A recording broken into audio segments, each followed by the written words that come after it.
Hello everyone, welcome to Techavro.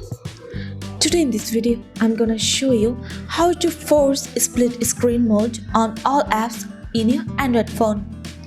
Before starting the video, please subscribe to Techavro. So let's get started. For this, you have to open your app. Here I am opening YouTube.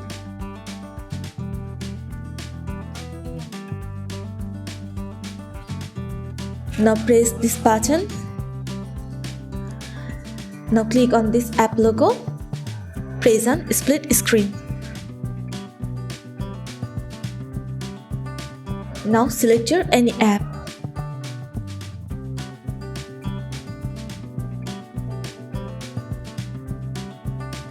That's it. So this is how to force split screen mode on all apps in your Android phone. So guys, that's it. You can do this. I think this video is very helpful to you.